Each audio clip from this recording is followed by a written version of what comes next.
नमस्कार मित्रांनो. तर हुकुमाची राणी ह्या मालिकेच्या आजच्या भागामध्ये इकडे आता जी राणी आहे, राणी इंद्राच्या शर्टवरती लिपस्टिकचे डाग बघते आणि ती म्हणते इंद्राला, इंद्र सर हे काय आहे? तर इंद्र आता पूर्ण घाबरून गेलेला असतो आणि तनिष्काने पण राणीला काहीतरी सांगितलेलं असतं. नक्की काय सांगितलं हे बघायला व्हिडिओ शेवटपर्यंत बघत राहा. तर इकडे आता जी तनिष्का आणि इंद्र असतात ते दोघे बाहेर आलेले असतात फॅक्टरीकडे. तर आता लगेच तो इंद्र जो असतो तो खूप शांत असतो उभा. तर आता लगेच तनिष्का म्हणते, अहो इंद्र हे बघ, झालं ते आपल्या दोघांमध्ये सगळं काही सोडून दे, कशाला एवढा विचार करतोय? तर तो म्हणतो की नाही, मी तनिषा तुला आणि त्या राणीला मी नजर नाही मिळू शकत. माझ्याकडून खरंच खूप मोठी चूक झाली आहे. स्वतःच्याच नजरेमध्ये मी खाली पडलो आहे. माणसाला ठेस लागून जर माणूस पडला ना, तर मग काही नाही, ती जखम बरी करून माणूस पुढे जाऊ शकतो, पण स्वतःच्या नजरेतून खाली पडला ना, तर माणूस कधीच पुढे येऊ शकत नाही आहे, असं म्हणतो. तर आता लगेच तनिष्का म्हणते, अरे इंद्र असं काय करतोय तू?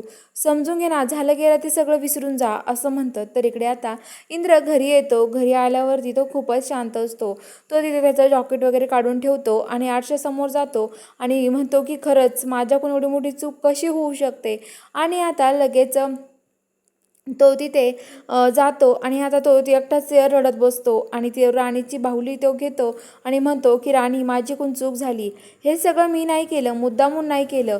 मी त्या दिवशी ड्रिंक घेतली होती, मी दारू पिलो होतो, असं म्हणतो. आणि आता तो तिथेच हे होतं. तो म्हणतो की आता काय करू मी? त्याला काहीच कळत नाही आणि आता तो रडत असतो, खूप विचार करत असतो. तेवढ्या तिथे राणी येते आणि ती म्हणते इंद्र. इंद्र म्हणल्यावरती इंद्र आता घाबरून जातो आणि आता लगेच ती म्हणते, इंद्र सर काय झालं आहे तुम्हाला रडायला? का रडताय तुम्ही? तर आता इंद्र म्हणतो की काही नाही राणी. तर आता लगेच तो म्हणतो की अगं काही नाही, मला तेच लोनचं टेन्शन आलं होतं.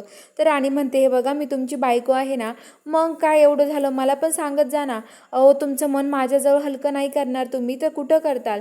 मला सांगत जा, तुम्हाला काही टेन्शन असेल तर तुमचं मन माझ्याजवळ हलकं करा इंद्र सर, असं लपून नका ठेवू ना काही, असं म्हणते. तर आता इंद्र म्हणतो की हो ग राणी, असं म्हणत असतो. आणि आता लगेच राणी इंद्राच्या गायत पडते आणि म्हणते की इंद्र सर शांत व्हा, मी आहे ना. तर इंद्र म्हणतो, राणी बाजूला हो, मला आता खूप मी दमलो आहे दिवसभर, मला रेस्ट करू दे, रेस्ट करायची गरज आहे. आणि तो बेडवर जाऊन बसतो.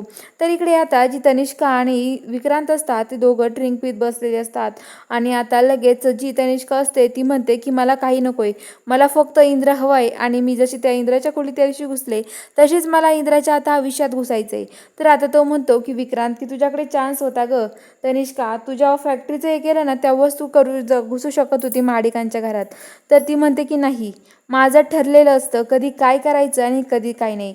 तू अजून तनिषा देशमुखला ओळखला नाही आहे विक्रांत माडिक, असं म्हणते. आणि विक्रांत मनातल्या मनात म्हणतो की गा कर किती करायचं स्वतःचं कौतुक, अगं थोडे दिवस करशील स्वतःचं कौतुक, नंतर कळेल तुला, तुझा असा अपमान करेल ना, तू माझ्या पोटावर तालावर नाचशील, असं विक्रांत म्हणतो. तर इकडे आता राणी म्हणते, इंद्र सर अहो माझी सुरक्षित जागा जर कुठं असेल ती तुमच्याजवळ आहे ना, मग त्यामुळे तुमची पण सुरक्षित जागा माझ्याजवळ हवी आहे.